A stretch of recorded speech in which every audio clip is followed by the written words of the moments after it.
Hey guys, welcome back to the CAGED lesson series.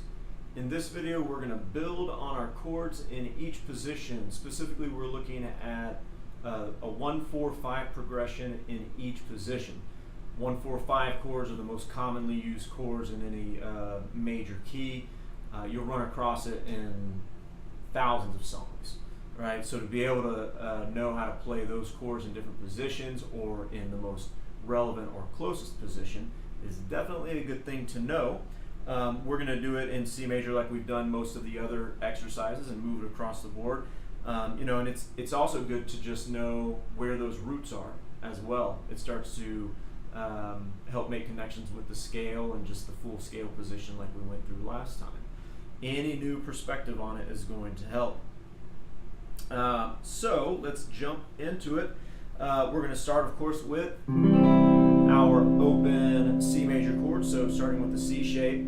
Our roots for our 1 chord, 4 chord, and 5 chord, all of these are going to be C major for 1, F major for 4, G major for 5. That's the 1-4-5 progression in the key of C major.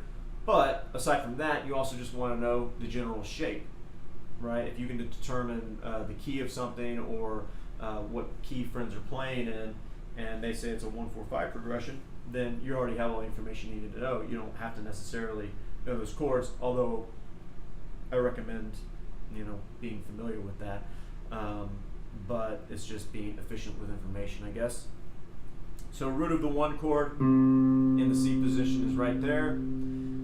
String 5 fret 3, and then 4 chord, string 6 fret 1, and 5 chord, string 6 fret 3. So the 1 is a C major shape. The 4, F major, is an E major shape. And then the 5 is a G major shape, which makes sense because we're in open position, it's a G chord. And we can do that up at the octave as well, so we have it as an all-fretted position. But C major, C shape, F major, E shape, G major, G shape. Then we move up to the A shape, still a C major chord. The C major chord is an A shape. Our roots are going to be on string 5. For the 4 chord, string 4, I'm on fret 3 there, and then string 6, fret 3. Alright, so A shape for the C chord, and then a D shape for the 4 chord, the F major chord, and an E shape for the 5 chord, or the G chord. And once you determine where those roots are, those roots really imply what the chord shape is going to be. Your root on string 6 would either be an E chord, an E type chord, bar chord, or a G chord, right? G shape. Root on the 5th string would either be an A shape or a C shape, and root on string 4 is always going to be a D shape. So that's definitely a good tip to remember. C in the A shape, F 4 chord, D shape, G 5 chord, E shape. Then we get to the G shape for the C chord, and just to actually get this chord to ring out nicely, I'm going to leave out string 1. So I'm not trying to fight to get my fingers up there, because I would never play that full chord, right? I've never ever used that. But definitely portions of the G chord, and that's totally fine to do. So there's different ways you can break it up, but I'm going to play every string except string 1. So C major, or 1 chord, is the G shape, and the 4 chord is going to be the C shape, and the 5 chord is going to be the D shape. So root on string 6 here, root on string 5, root on string 4. Quick review of that. G shape for the 1 chord, C shape for the 4 chord, and D shape for the 5 chord.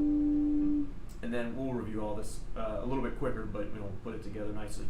Then we get into the E shape. So E shape for the 1 chord, our roots are going to be string 6, string 5 for the 4, and string 5 for the 5 chord as well. So E shape for the 1 chord, A shape for the 4 chord, and C shape for the 5 chord.